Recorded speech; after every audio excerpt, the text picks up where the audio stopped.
realmente, eu prefiro muito mais o transporte público, porque eu não quero ficar parado no trânsito todo dia, meia hora, uma hora do tempo perdido. Numa previsão otimista. Numa previsão otimista. 1h40. Exatamente. O meu chefe fica em torno de 2, 3 horas, eu acho incrível. Mas de qualquer forma... Você tem que levar coisas para fazer. Exatamente. Né? Você vai lendo, você Livro, vai vendo e-mail, o que for. Tricô, qualquer coisa que te ocupe. Exatamente. Mas no transporte público, quer dizer, muitas vezes as pessoas falam, mas por que o carro elétrico e não o transporte público? Essa pergunta, de certa forma, não faz sentido, porque uma coisa é o modo de transporte, que é transporte particular e transporte público, e outra coisa é a tecnologia por trás, ou seja, o que faz aquele transporte se mover. Então, eu posso ter transporte público que é elétrico, por exemplo, um trem. Você sabe que quando eu era pequena, eu vou dar um chute total, eu lembro que eu era pequena e eu lembro que tinha uma coisa chamada trolleybus em Belo Horizonte.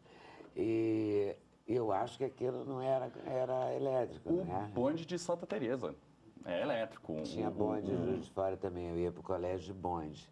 O nosso metrô também é elétrico. Eu acho... Eu gostava daqueles trilhos, assim, pela cidade.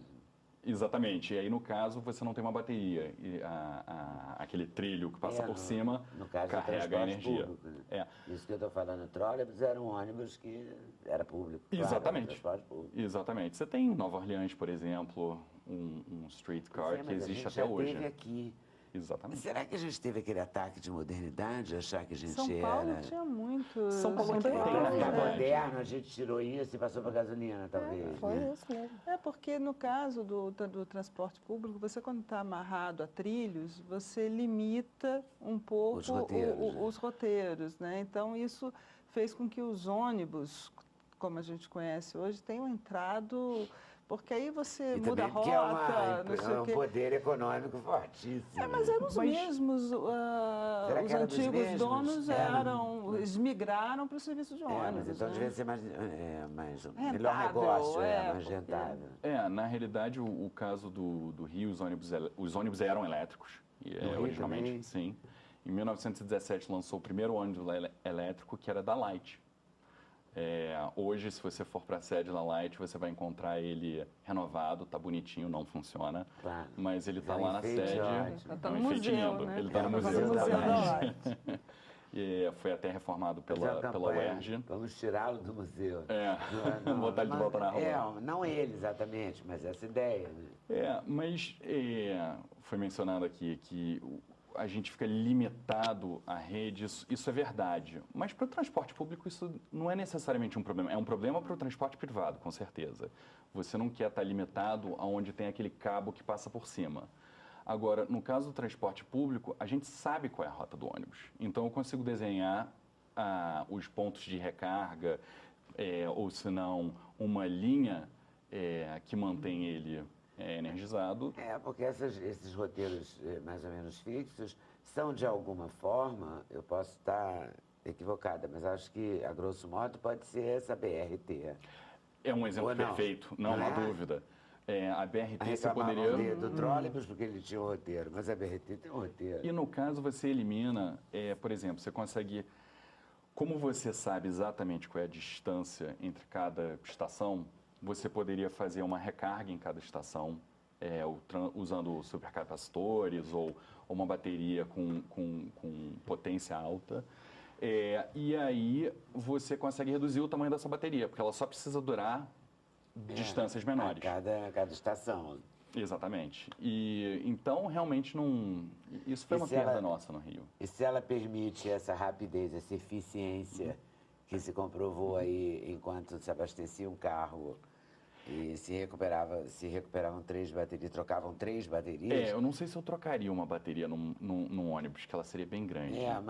Mas tem mas um assim jeito mesmo de fazer, você tem de como acelerar fazer esse uma... processo. Exatamente. Você acelera 3-1 no carro, não acelera 1-1 no ônibus. Com certeza jogo, né? Existe a tecnologia.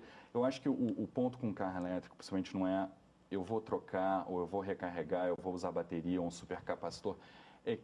A questão é que existem soluções e eu acho que deviam ser avaliados caso a caso. Há esperança no fim do túnel. Ainda que não haja Há túnel esperança. com ônibus Mas elétricos. tem que mexer no bolso. Tem que ter vontade política, tem que mexer no bolso. A Tem dificuldade todo um no projeto. Brasil, na realidade, quer dizer, a gente tem todas as vantagens no Brasil. A gente tem mais ou menos 1,5% das reservas de lítio, então a matéria-prima para fazer a bateria, e a América Latina tem em torno de 80%. Tudo bem que bastante na Bolívia, mas também tem no Chile, tem no Brasil, tem na Argentina. A gente tem uma rede elétrica muito limpa, então, quer dizer, a minha fonte energética não vai poluir. Mas eu tenho uma indústria de petróleo muito forte. Na realidade, acaba sendo eu acho, essa barreira no Brasil. Efetivamente o entrave. Efetivamente. Hoje, você tem por exemplo, os veículos elétricos no Brasil, eles não têm nenhum benefício fiscal. Já qualquer carro que você encontra, ou tem desconto de IPI, ou imposto de importação, ou qualquer tipo de imposto, mas tem alguma redução. Então, o único carro que paga tudo é o elétrico. Tá certo. Daí, a esperança. Volta aí daqui a pouquinho, tá? Intervalo, a gente volta já já. Sem Censura, um programa da TV Brasil. Então, nesse bloco a gente vai seguir esse assunto de certa forma, porque na peça do Pedro Brício se fala há um tsunami, uma coisa parecida, né? Exatamente. E o que acontece? O tsunami é importante na peça, é cenário?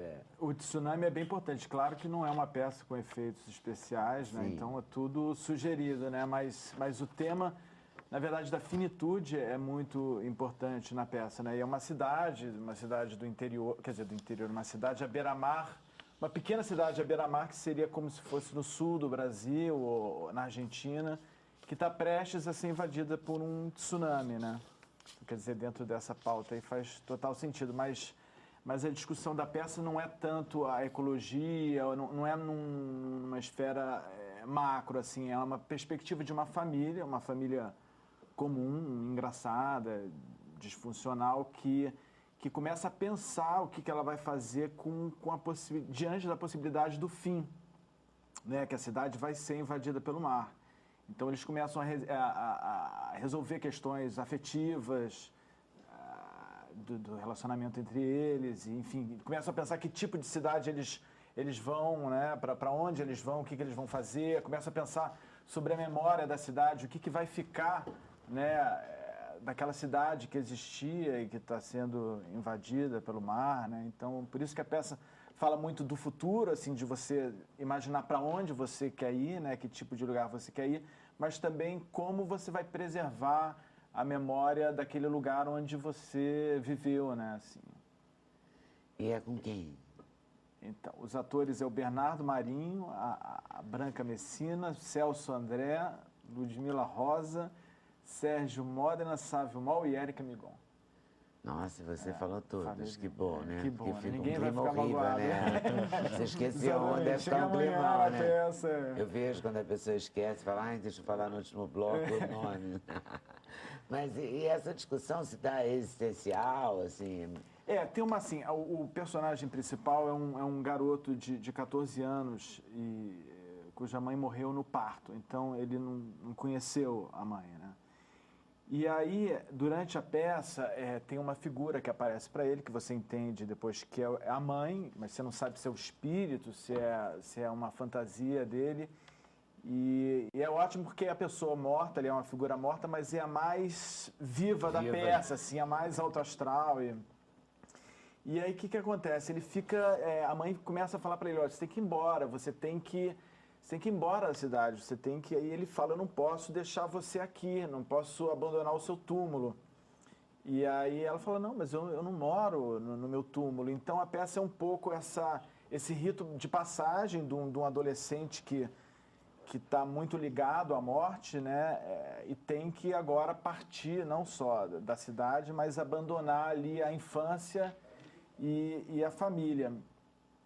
Quer dizer, então tem esse lado, assim, a peça, na verdade, eu chamo de um drama cômico, assim, porque apesar da família ser muito engraçada e ter personagens muito excêntricos, tem essa questão da morte mesmo na infância, né, e na juventude, que é muito interessante. E assim, quais são os personagens excêntricos?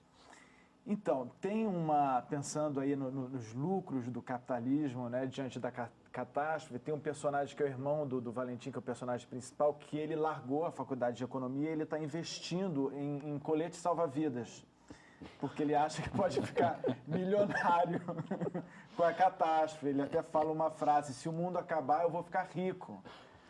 Então, tem isso. Aí tem um outro personagem que também é ótimo, que é a Branca, que faz... que é sem noção total, né? Não, total, mas se o mundo acabar, eu vou ficar rico, ok. Que é uma noiva que marcou o casamento enfim, ali há um mês, e ela não quer ir embora da cidade porque o casamento dela, que ela está planejando há anos, está marcado. Então, as pessoas estão falando, né, do fim do mundo, do apocalipse, e ela está preocupada com a vidinha dela e do casamento ser um sucesso. Então, tem um pouco essa brincadeira também de que...